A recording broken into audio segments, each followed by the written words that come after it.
Cage Warriors 134 is officially upon us. And although it didn't go 100% according to plans, we've got fights. I'm Jendo with Combat Sports UK. And I'm Brad Wharton, Cage Warriors play-by-play commentator. And you're watching the Cage Warriors 134 preview show. Conceive, believe, achieve. This is former UFC middleweight champion of the world, Michael Bisping. Paddy the Baddy here. You're listening to Combat Sports UK. And you're watching Combat Sports UK. Delighted to have one of the best voices in the sport join me, Brad Wharton. How are you feeling this close to fight day? We've got fights.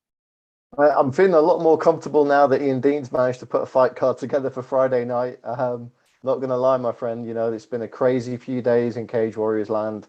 Look, it's the fight game, right? People get injured, people have to withdraw for various reasons.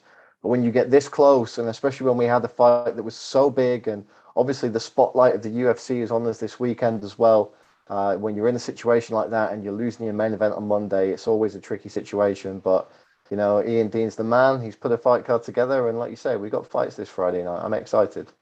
Cage Warriors 134 has been hit with the worst luck possible leading into this card. But hey, if there's one thing that they've shown us before, it's that they know how to manage. Brad, you posted a video to your YouTube speaking fondly of Cage Warriors and how they always put on a show. What do you think of Graham Boylan and Ian, as you said, and company really just making sure that this card and all other cards stick together and always give us numerous exciting bouts, even after 11 fights didn't go originally planned on this card?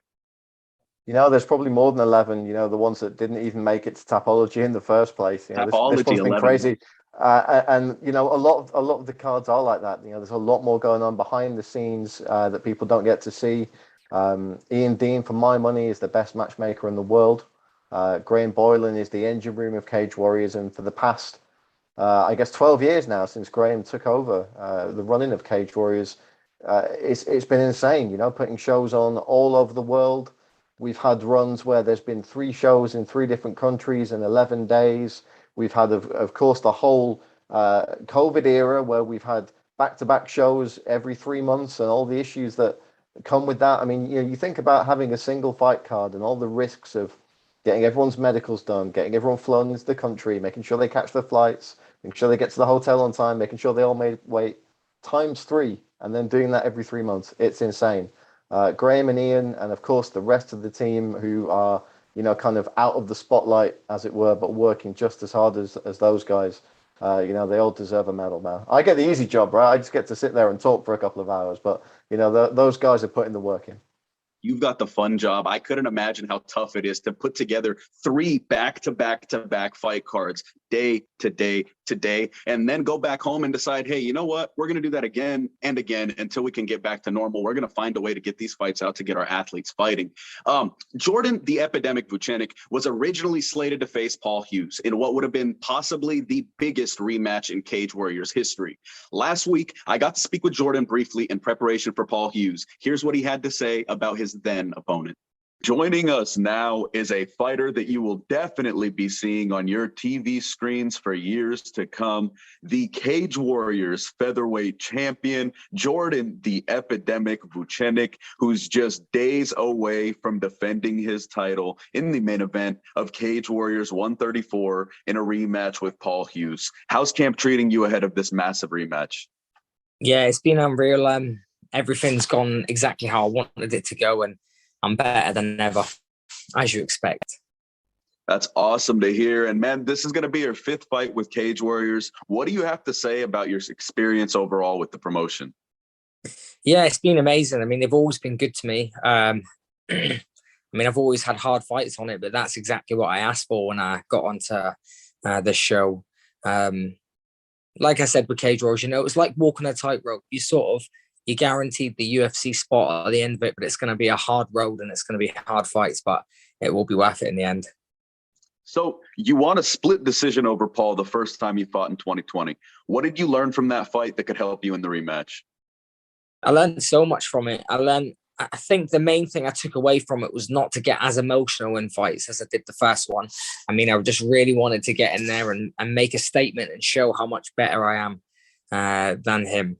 And I think this time going in there, I know how much better I am, and I've not got to try force it and prove it. I've just got to go out there, be me, and the results will speak for themselves.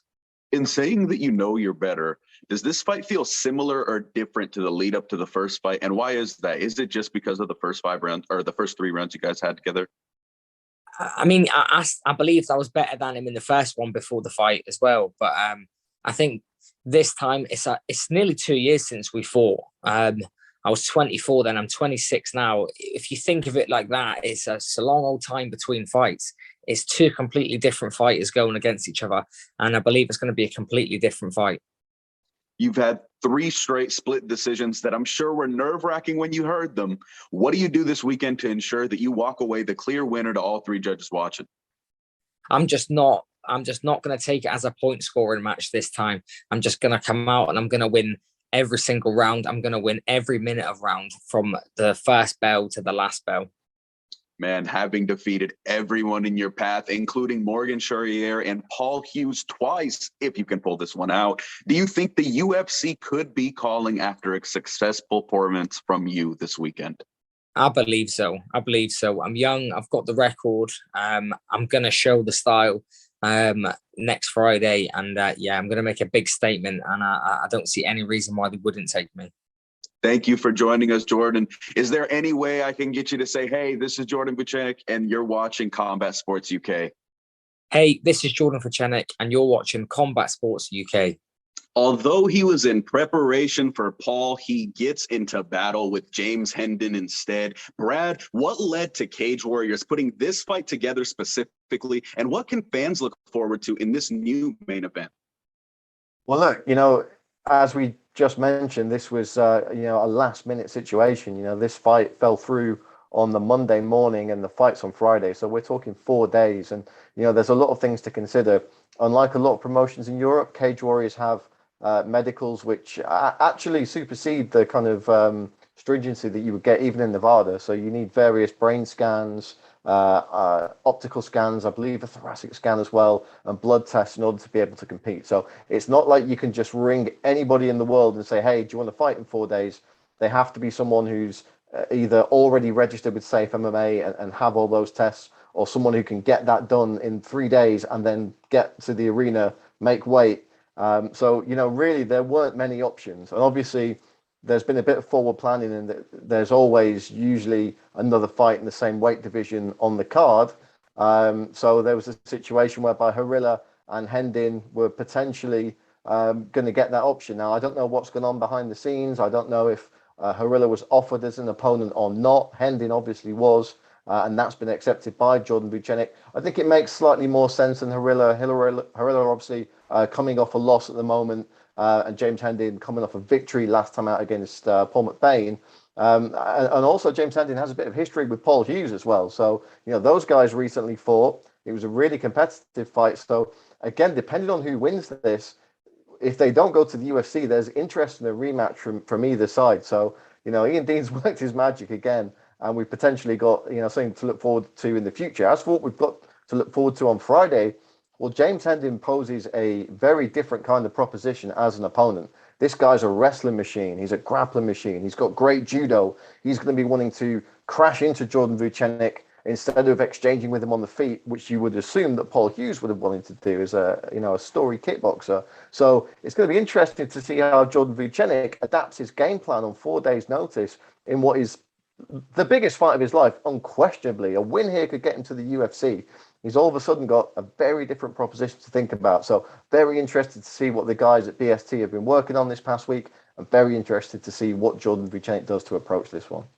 And immediately you want to give credit to Hendon, but think about it, with Vucenic being the champion and now taking someone, like you said, on 4 days notice, who's entirely different. That speaks volumes, not only about James Hendon, but the champion Jordan Vucenic as well. Outside of the main event, Will Curry will get a chance to move to 6-2 against Patrick Valley. George Hardwick is in a prime slot against Lucas Copera. The 2 fights outside of the main event that really intrigue me, though, are Decky McAleenan versus Tobias Harilla and Ben Ellis versus Nick Bagley. We can start with Decky and Tobias. What do you want to see from that one? And with Tobias going up in weight on such short notice, taking on an entirely different opponent in Decky McAleenan, what could we see? I mean, it's Tobias Harila. We could see anything. This guy is a certified maniac. Let me tell you a little story. Back in the trilogy era, he was supposed to fight on one of the cards, and I believe there was an issue with his opponent. I don't know if it was a late injury or perhaps a COVID situation, but he lost his opponent. And obviously, Cage Warrior said, look, you can make weight, get paid, and go home. And he said, you know what? No, I'll stay. And if you can find me an opponent up to welterweight, I will fight a guy at welterweight tomorrow. I don't care. This guy is a lunatic. He'll fight anyone. He'll fight 2 flyweights stacked on top of each other. He doesn't care. This man is he's just looking for a fight, man. And that's what you love about Tobias Harila. And he gets it. He gets the game as well. He comes out, he's got the crazy entrances, and he's got a very crowd pleasing style. I think he's 9 professional wins, 8 stop, and a huge amateur background as well. So very much looking forward to him stepping up. And look, as we said, he's had fights fall through. He's been trying to fight now for a good 6 months. So he's a guy who's keen to get it on. And, Decky's in a similar situation. He's gone from, having one opponent to he was going to fight Paul McBain on late notice. That kind of fell through with James Hendon moving up. Paul McBain is now going to fight in April. So Decky's just like, man, just get me anyone, and that anyone happens to be Tobias Harila. You've got a really nice juxtaposition here, because Decky's a guy who comes from a traditional martial arts background. His grappling has improved leaps and bounds in recent years, but he's still got that very much traditional striking style, the great movement, the smooth entries and exits, and he's going up against a guy in Harila who just loves to crash forward. So there's a great styles clash there. I'm expecting 3 rounds of absolute carnage. I'd hesitate to make any kind of prediction as where this fight will play out. We've seen Tobias go for takedowns before. We've also seen him smash guys on the feet, and we know that Decky's competent in all areas. I think what will be interesting is if Harila does get that takedown, seeing how Decky's jiu-jitsu stacks up against Harila. That's kind of what I'm looking forward to. We were going back in the DMs back and forth with Decky McAleenan and myself. He was wanting to get back in there so bad. He was so excited for his initial opponent. It fell apart, and he really wanted to stay on this card. Went back and forth. We've been sitting in there hoping he can get one together. And then yesterday, I send him a message, and I say, hey, how's everything looking? All I get is an emoji in return. I said, I'll talk to you tomorrow. Let's see what Decky had to say earlier today. Now joining us, the man who was supposed to fight at Warriors 134, then he wasn't, and now he is again. Decky McAleenan, how are you feeling with a new opponent just a couple of sleeps away from a huge fight day? I'm buzzing to get going, be the only Irish representative on the card over Paddy's weekend, so I can't wait. Are there any nerves with the new opponent on such late notice? Obviously, he's the one moving in weight, so the pressure is on him, but is there any part of you that would have preferred your initial pairings? No, I think for me, this is a win-win for me. So it is. He's the higher ranked opponent, but he's coming up in weight to fight me. So I'd be big at lightweight. So he's gonna be in for a shock whenever the two of us are standing in the cage. In an interview with Lewis Simpson, you said that it didn't matter who was across from you and that you wanted to finish. This was a few weeks ago, but does anything about the way the fight ends change with Harila as opposed to Dan Collins, as opposed to what you were prepared for? Because these are pretty different fighters. Yes and no. They are completely different fighters. If anything, I think personally that Dan was a great fight for me to get to have all the right eyes on me at the Cage Warriors with UFC being the next night. I think I would have pulled something fancy out of the bag against Dan. Whereas the next opponent was actually meant to be Paul McBain.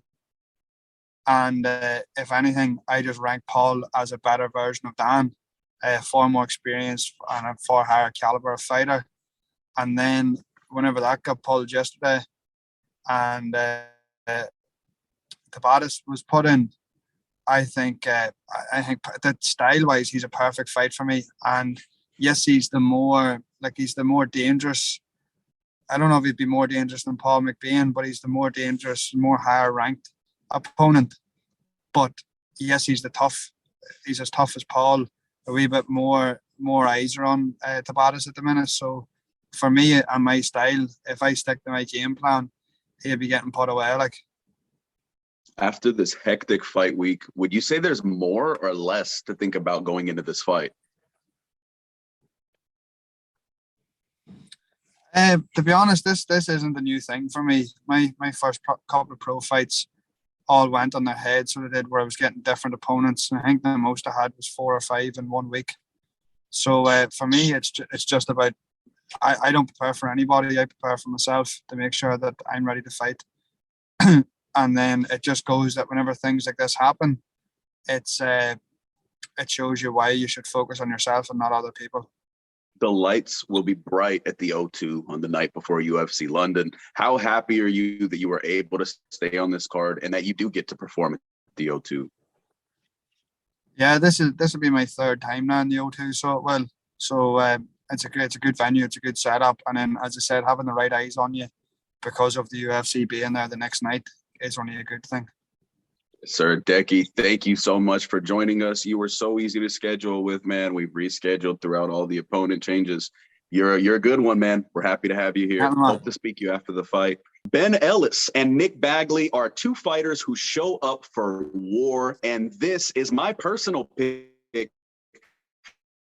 for fight of the night. I got to speak to both of them heading in, and all I can say is that without a shadow of a doubt, I expect that one to be action-packed. It's got to be nice to see one of the original fights of the card stay together, Brad. Absolutely. You know, I tend not to make a lot of notes for commentary, and this week is precisely why, because things kind of go so hectic. But, you know, a lot of these guys I've been following their careers on Cage Warriors and before Cage Warriors. You know, I do a lot of commentary work on the regional scene as well. So I've seen a lot of these guys coming through the ranks, coming up. And, you know, Ben and Nick are 2 guys I've had my eye on for a long time.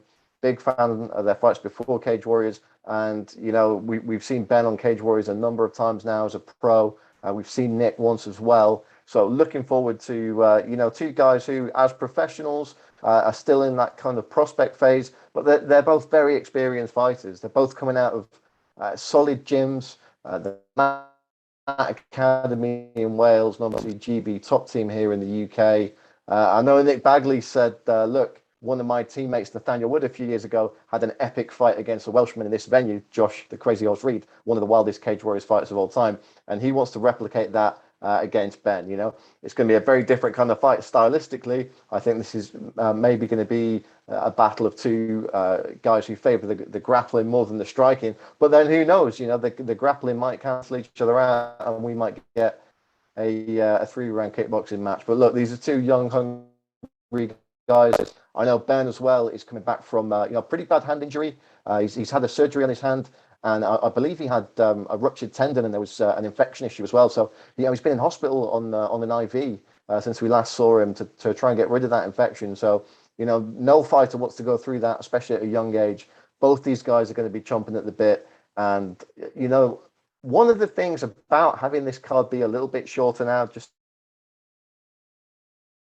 the 7 fights, it's going to be a lot easier for one of these guys to make a huge impression. It's not like there's 15 fights and they're going to get lost in the shuffle. 2 young guys like this, and I know Ben's looking to get back on the winning track after that kind of upset loss against Manny Akpan last time. Nick Bagley's still looking for that big signature win. One of these guys could make a real name for themselves at the expense of the other, and that's what I'm looking for in this fight. Both of these guys are such bright prospects, and you mentioned the Akpan fight. Ben said he would want to get that back potentially even right after this. But we've got to look at these 2 guys and realize, hey, these are 2 young guys who come for war every time, and these are 2 guys who get the spotlight now with so many fights canceled. They get the opportunity to really say, hey, Dana, look at me. Let's get a little bit of a pathway to the UFC, and not just for them, for everyone else on the card as well. But I got to catch up with Ben Ellis and Nick Bagley both. Let's see what they had to say. Now joining us is the 3-1 Cage Warriors prospect, Ben Ellis, who is fighting out of Wales and scheduled to wage war with Nikita Bagley at Cage Warriors 134. Ben, how are you feeling heading into the fight? Yeah, all good. Thank you, mate. Thank you for having me on. Yeah, just ready to go now, 8 days. Oh, yeah. Thank you for joining us, man. After a bit of a speed bump in your last outing, how excited are you to go out there at Cage Warriors 134 and show the world just how better than that you actually are? To be fair, I don't really give a shit what the world on a whole thinks. Like we've seen some of like the great fighters in the sport pick up losses. And the fashion in which I lost, where like I was winning the fight pretty clearly, and then I just got clipped. Not to take anything away from Manny, because like I hate it when people act like it was just a fluke or saying bullshit comments like, "Oh, if we fought 10 times, I'd win 9," anything like that. So I'll give him his dues, but it wasn't as if we fought, he dominated me, outclassed me, and then finished me. It was a case of, if anything, I was throwing him about, and then credit to him, he's launched a Hail Mary and has fucking whacked me square in the temple. And say, although I finished the fight on my feet, sort of, like all the lights were off. Yeah, I don't remember anything. The last thing I remember is a split second before the kick landing. So the plan is to go out there, do what I do, beat Bagley, hopefully get the Kampmann rematch. If I don't, beat somebody else. Then get the rematch, eventually get it back, because it doesn't really matter what I do in the sport. Man, he's always going to have that over me unless I beat him. So that is definitely the plan. But like I say, it all starts with Nick Bagley, because if he fucks it up for me, then I'm not getting the rematch. So let's get him out of there. And hey, that's part of why MMA is so great, right? Everybody takes losses. It's just part of the sport. And a lot of people learn more from their losses than their wins. But man, you're facing off with a 2-0 prospect in his own right, and Nick Bagley. What have you seen that Nick does well in the bits of footage you've seen of him? To be honest, I rate him. And like, I'm pretty honest. If I didn't rate him, I would say, I don't really give a shit about offending anyone. We're not friends or anything like that. But I give him credit. He's obviously pretty strong. Most of his amateur fights were bantamweight, which is mental, because he looks big now. Maybe not tall, but definitely very muscular. So he's gonna come forward. He's gonna bring the pressure. He's gonna try and wrestle. Fucking bring it on. Sounds great, man. You're raising my anticipation for this fight. Is there any added pressure for you to come out and put on a good performance in this one? It's your fifth fight with Cage Warriors, coming off a loss. How you feeling? No, to be honest, like I speak to a lot of business people and things like that, and they always like to quantify the fight, in the sense of like, how many fights do you have in your contract? You know, what's a big fight? What's a less big fight? But for me, I literally just think of it as a cage fight. I know a lot of MMA guys don't like that saying, but that's what it is. We're having a fight, especially at this point of your career, right? Yeah. So like I said, I mean, I could be debutant 5-0, 10-0, 3-1. It doesn't really matter to me. And the fight could be at Cage Warriors or any other promotion, UFC. It's a one-on-one fight with another man. So if there's any nerves or thought process, it's the anticipation of a fight. It's not really anything to do with records, promotions, or money or anything like that. So, like I said, this is your fifth pro fight, all of which have been in Cage Warriors. How would you describe the way the company works with and treats the fighters, and your relationship with them as well? To be honest with me, they've always been good as gold. I've not had any issues whatsoever. Like I say, all of my pro fights have been with them, so I don't really know any different. But like I said, I've WhatsApped Ian Dean, the matchmaker, a little bit. Say he's a gentleman. Had a couple of conversations with Graham. I've got no complaints. And in all fairness to them, I think the product they're putting out is mental. Like, especially in their featherweight division. Like, I don't think anyone denies that. Like Paul Hughes, obviously Jordan Vucenic, Sharia, all of these guys, yeah, they could all compete in the UFC easily. Like, to be fair, I would say the same about myself. I wouldn't have any hesitation about fighting a UFC guy whatsoever. So I believe a lot of them will. Yeah, no doubts. So fair play to Cage Warriors for getting all these fighters under their banner and matching them up against each other early. Like, it says a lot about the standard they got. And this is why everybody likes tuning in, like not just for Cage Warriors, but MMA as a whole. Like, you put fights on where people are gonna lose because the other guy they're fighting is really, really good. Like, boxing has been kind of forced into that recently. I mean, in the last 2 years, we've seen, and you're seeing a lot more interest in it as well. 100%. I say when Khan and Amir Khan and Kell Brook fought, I was there. I was like, this is a good, legitimate fight. I'm tuning in. Likewise with Josh Taylor and Cathal, however you say it. And now everything going on at 135 as well. Yeah, especially when is awesome. Obviously, there's still a bit of bullshit going on in terms of like certain guys getting matched up, but on the whole, it's a lot better. Yeah, man. Hopefully Lomachenko gets out of Ukraine and we can see him and Kambosos actually get this on, but who knows if that continues. Well, what would you think if Kambosos and Haney got in instead? To be honest, I don't follow the boxing that closely. Like if those guys are fighting, I'm watching just because they're pretty much the top of the pile. But I haven't watched, say, too much.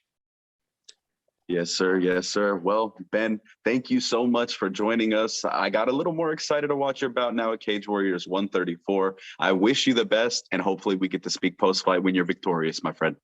Yeah, thank you, man. 100%.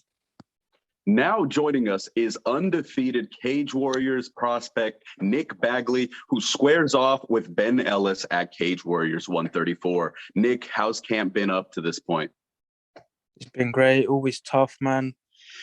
World-class level training partners in the gym, you know, giving me a hard time day in and out, man. Many times. So we spoke with your opponent this morning. He had high praise for your skills. What do you think of Ben Ellis heading into this fight? Man, he's a tough guy, you know. He comes in, he's got his set of skills and he uses it well. So I have to give him respect like, as much as I can, but also in the cage, I can't be too respectful and implement my own game. No, I understand it. Where have you seen the most improvement in your game since you've turned pro? Just being all around MMA fighter, because in the past, I wasn't as good mixing all parts of MMA. It was more like striking. Now it's wrestling. Now it's grappling. Now I'm quite good at mixing it all together, and my complete MMA game is coming together quite well. Putting it all together is always part of the plan. Is there any thought to what potentially could be next, or is the attention solely on Ben for this one? Solely on the Ben. My attention is literally on the Ben, and then we'll go from there. I can't look past my opponent, whoever it is. I have a task at hand, so I have to do my job next Friday, March the 18th. What does a picture-perfect night look for you on March 18th? TKO, submission win, or KO, first round, second round, be perfect. First round or second round finish. You want to call be ideal. For sure, that would be ideal. You don't know, never know, but you know, first or second round, I get some good cage time. You know, let my family and friends enjoy the show, and then boom, wrap it up nice and early. Don't get paid overtime. Would be an impressive win in only your third pro fight. Nick, thank you for joining us. I hope to speak to you again in the future, hopefully a bit long form, but thank you once again, my man. Thanks a lot, mate. Thanks for having me on. Now at bantamweight, we will see Welsh product Aidan James taking on Kingsley Crawford in a fight that could launch either of these prospects into a very coveted position at 135 in Cage Warriors. Aidan told me it makes no difference to him if he's fighting in the parking lot or as the main event of UFC London. So is there a benefit due to entering a fight with that mindset? Absolutely. You know, some of these guys, you know, look, everyone talks a good game on social media, right? But some of these guys, you can just see it when they go in there. They're completely fearless. And I think if you look at Aidan James' last performance, that's exactly what we saw. You know, he'd had some big fights on Brave. He was coming in off a 2-fight losing streak. You know, that's a tough spot to be in as a guy who's been talked about as a future prospect. He knew he had to come in and not just get a victory, he had to make a statement. And that's exactly what he did. He got that crazy, you got his man in a triangle, and then finished him with elbows from the back and just looked like he was taking a stroll in the park doing it. You know, he did not look like he was getting out of second gear. And that's dangerous when the guy can, you know, dig deep and get that level of violence out and look like they're barely breaking a sweat. That's a dangerous guy. But you want to talk about cool customers, you got to talk about Kingsley Crawford, right? This guy is so laid back. You might as well be horizontal. Exactly. You know, this guy is cool, calm, collected. Both these guys are.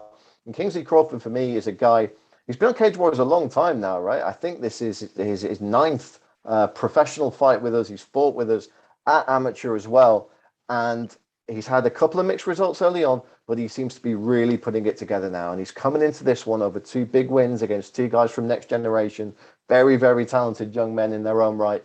this is kind of the sweet spot for both of these guys now. A win here takes either man into that conversation about who's going to be fighting for the title later this year or early next year. Now, the wrinkle in this one, of course, is that one of them already has a victory over the other at amateur. So there's perhaps a little bit of a grudge situation going on here, a little bit of bragging rights at stake. It's more than just about who wins or loses on the night. These boys have got history.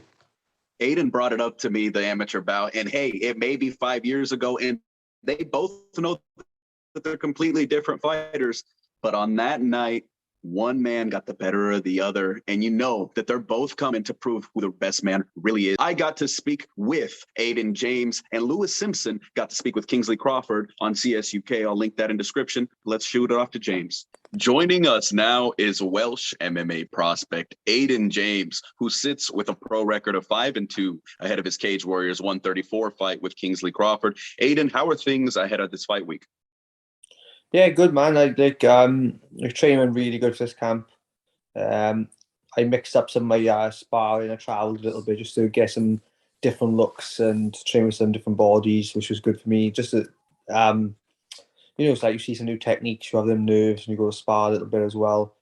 Like obviously, if you're always sparring the guys in your own gym, you don't get like this nerve. You know what's going to happen usually in the spar. Do you know what I mean? And then now, like I'm coming to fight week, it's time to cut the last bit of the weight off, which is just part. Some fighters complain, but like it's just is what it is, isn't it? But get that weight down, and then I go London on Wednesday. Cage Warriors 134 has had quite a few pullouts and cancellations. Yeah. How does it feel now that you've arrived at fight week, seeing that your scrap is one of the few that has fully stood together? How excited are you to get in there on Friday night on such a big stage the night before UFC London in the O2? Yeah, it's really cool to be fair. Like I predicted this would happen like 6 months back. I seen there was like when Vucenic and Hughes announced in March, and he was like in to go to the O2, I think it was. I was like, I'm telling you, I was telling my coaches, my friends, and what have you, and like the fight before it'll be UFC London. I know at Cage Warriors London, it'll definitely do Cage Warriors London the night before. UFC London the day after. My fault. Oh, you're fine. I got what you're saying. Yeah, I knew they do them back to back. So I think it's really cool. Like if you're a fan and you manage to get UFC tickets, lucky you. Like if you should probably get the Cage Warriors tickets because you might as well come up and watch both. A lot of the guys who were on that Cage Warriors cards that Friday, like obviously myself and everyone else on it, we were hoping to be on the next UFC card. And then if you look at all the fights on the UFC card, they were all former Cage Warrior fighters. So that's one thing I did want to touch on. If you look at this UFC London card and you go back a few years and just watch a couple of Cage Warriors cards, they all came from Cage Warriors. Yeah, it's mad. There, like it shows the respect of the platform. Graham Boylan and Ian Dean have done like a fantastic job with the promotion. Like I remember going to my first Cage Warriors. Like I really training for it. I just rock. I mean, just swear. Sorry. If I swear, is out. Yeah. You go ahead. You say whatever you want. I had Patty on yesterday, and he was swearing at me left, right, front, and center. Nice. Yeah. So I just I was working in like Screwfix, a company in the UK, part time, 18, 19, wherever it was, training a little bit like in some other gym in my hometown. I was like, there's this event in Cardiff, like Cage Warriors. I think I was like, I'd never been to I've been to an MMA show, but not like a produced show, like with production levels. And I went down there on my own. Sat there and my head was blown. I was like, wow, like these are men, like these are like they were like role models instantly. I think like to me it was the closest UFC I've ever seen. And well, they run almost identically. They run the same sort of backstage setup. Yeah, man. I was like as a kid watching it, because I was obsessed with UFC. I was watching all the time, but like it just seemed so alien. Like, do you know what I mean? Like you watch movies and stuff, and you'd watch UFC, and like it's real. It doesn't feel real. And then to go and see Cage Warriors live when it was in the Motorpoint Arena in Cardiff, which was like a big venue, and they pulled out all the stops. Do you know what I mean? They had the big cameras, the big rig set up, walkouts, and my little brain was just like, I was like, I want to be one of these guys. Can you imagine I could do that? And I was like, I'd be the man. Like, do you know what I mean? I didn't care about anything else. And I left that so invigorated. Now I'm signed, and I'm about to do it myself. And I'm like, fuck, you're one of them. Like, well, fast forward now, you're coming off a win in your Cage Warriors debut. You're matched up with a very fun opponent in Kingsley Crawford. You guys can get some fun stuff together this week. What do you see out of Kingsley that you have to be careful with? You'd say he's got good power in his hands. I fought him before, so when we were amateurs, but I feel like that's, I almost feel like it's a different fight. But yeah, he's got good power in his hands. He's added like real good knees and elbows to his game. He's actually got better grappling than is shown in his fights. I know that. Like, I think he's a bit underrated on the ground. It's just because the way he's played it. But he can grapple, and his last 2 fights you've seen that from him. But yeah, like I respect him as an opponent. I know he's tough. I did try saying hello to him at the last Cage Warriors. He sort of blanked me a little bit. He was deaf there. Don't know what that was about. Maybe it's just because he was fight day and he was a bit nervous. I don't know. But yeah, like he's a good opponent. He's going to bring out the best of me. Obviously, like I have to take him as serious as I take anyone. So, like having opponents like that, you've got to show up and you've got to perform. So you've got high-level experience of promotions like Brave, Combat Federation, and Cage Warriors. So we've mentioned your fight with Kingsley in the amateurs, right? That was in March 25th of 2018. This one, or 17th, sorry, I believe. And this one, March 18th, 2022. Almost 5 years to the day. How much has the experience in Brave and Cage Warriors helped you develop your game to where it is today? Because the last time you guys shared the cage, it was your final amateur fight. Now, 5 years later, you look like a completely different fighter, as does he. Yeah, that's the thing. Like, what you said is bang on. Like, we both completely different fighters. We were kids fighting back then. Do you know what I mean? Like, he was like 19, I was like 21, 22. And you just finding it's like an apprenticeship sort of, and you're still learning the ropes. And even as a pro now, I still feel like I'm always learning new stuff. It's mad because like I got asked a similar question when I was an amateur fighting in WFS. So we've seen that show. I think it was the fight when I won the title there against Gregor, and they asked me like, Aidan, you fought around on UK, you fought in Las Vegas and stuff. Like, does that experience? And I was like, it doesn't. It's just a cage. It's just literally. It's always the same, man. Like I only do this myself. Like some people have like other reasons why they do it, and they come up with all these like, I do this for my family and all that. I'm like, well, I don't get paid enough to do this for my family, so it's definitely not for them. I mean, I could just get a full-time job. And like to be honest, no one really cares if you win or lose. Really, like you think about it, like. If someone like doesn't want to speak to you because you lost, then they wouldn't have spoke to you anyway. So like for me, like I would happily like just go up there with just me and my coach, him and his coach, have a fight, see who's the best man, and just go. And I would equally do it in UFC London as the main event. Like there'd be no like it wouldn't be different to me at all. Like I'm just gonna go and perform and do what I do. Like. That's part like as a martial artist, that's where it is for me.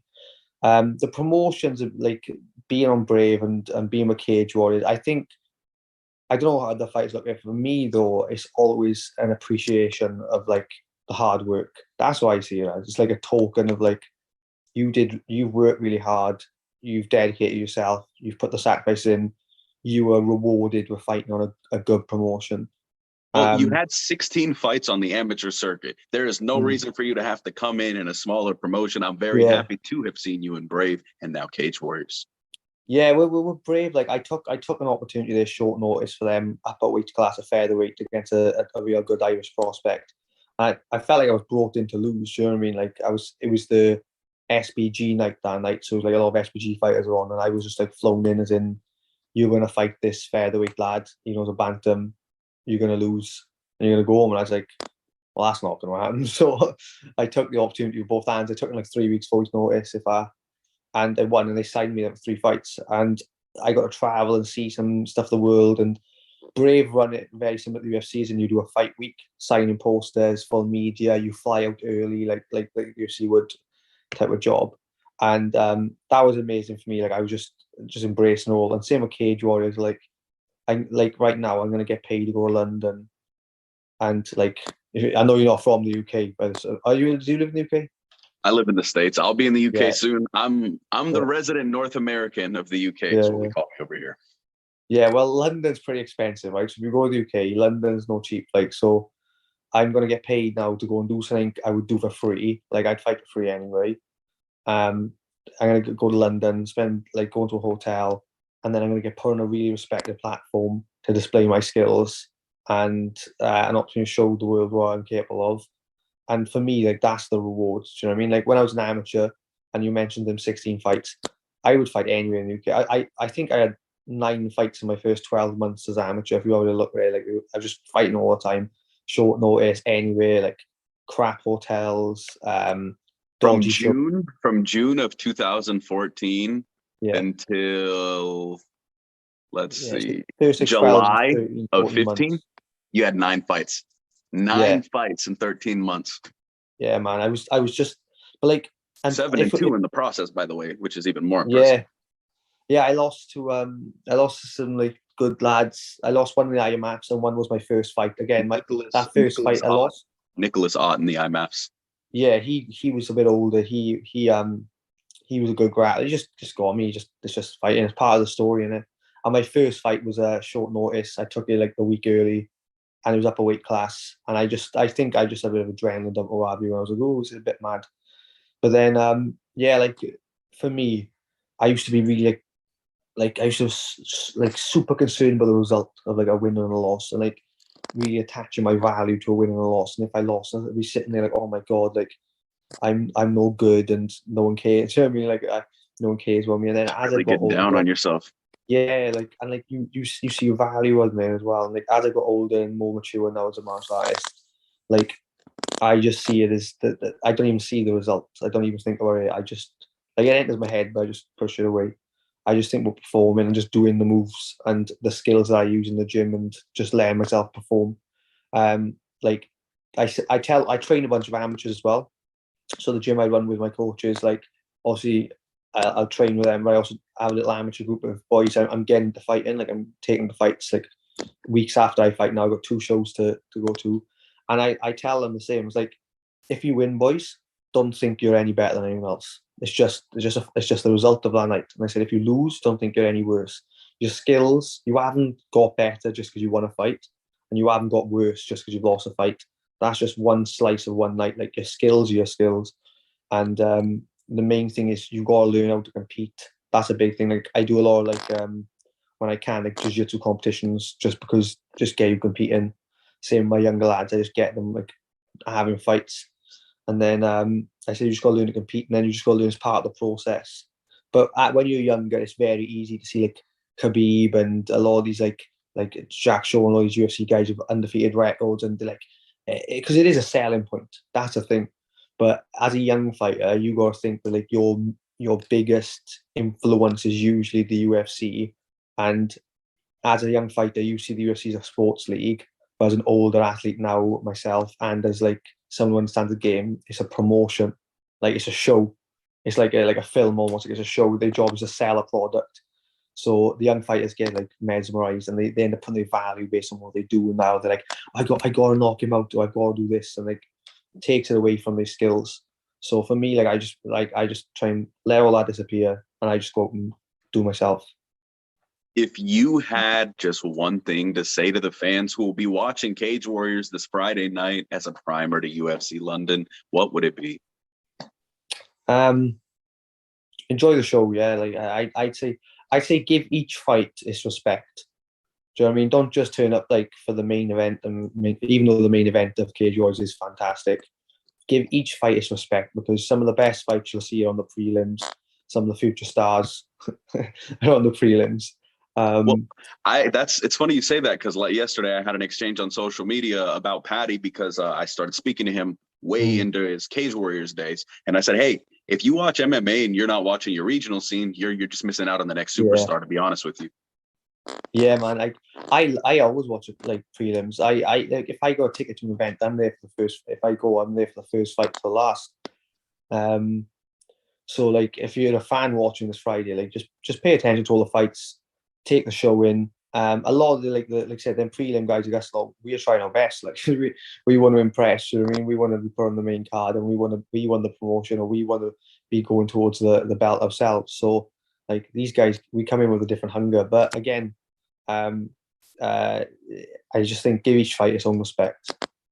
And at time of recording, there's only 7 fights on the card, so stay glued to the screen. From what I'm hearing, there's likely to be 1 or 2 added onto it. And hey, we got a special guest popping up behind me. But hopefully we'll have 1 or 2 more fights added. Thank you so much, Aidan, for joining me. You are spectacular on the camera. I cannot wait to speak to you again, my friend. We should do a long one. We'll do a long one, and I'll have a good chat. Like, and also I'll be eating more food and having more carbs, so I'll be a little bit more perky. Like, no, for sure. We'll get this going. After this week, it's a loaded week. Battle Arena, Cage Steel, Cage Warriors, UFC. Yeah. We'll line something up, my friend. Yes, thank you, my man. Cheers. Well, we've reached the end of this one, and Brad, I cannot thank you enough. What do you have to say in closing about Cage Warriors 134 going down this Friday live at the O2, the day before UFC London? Look, it's a big fight weekend for the UK. It's the first cage event in Europe this year. It's the first UFC event in England for 3 years. I was lucky cage side commentating at the UK. Now we've got 3 years building up that anticipation, and the whole weekend kicks off with Cage Warriors. The team have just moved mountains to get this card together. We've got some really exciting, intriguing fights. I can't wait to see everyone there. I can't wait to caution. It's going to be, as matchmaker Ian Dean says, fun fight Friday. Thank you so much for your time. Brad, let the viewers know where to find you on social media before we get going. I don't do Instagram. I don't really do Facebook. But if you do want to talk to me about fights, about video games, about music, or Chinese takeaways, you can find me on Twitter at MMABrad48. Super Mario Odyssey and Kung Pao Chicken. That's Brad Wharton's specialty. On behalf of Combat Sports UK, I'm Jendo. I'm Brad Wharton. And we're signing off. Conceive, believe, achieve. This is former UFC middleweight champion of the world, Michael Bisping. Paddy the Baddy here. You're listening to Combat Sports UK. And you're watching Combat Sports UK.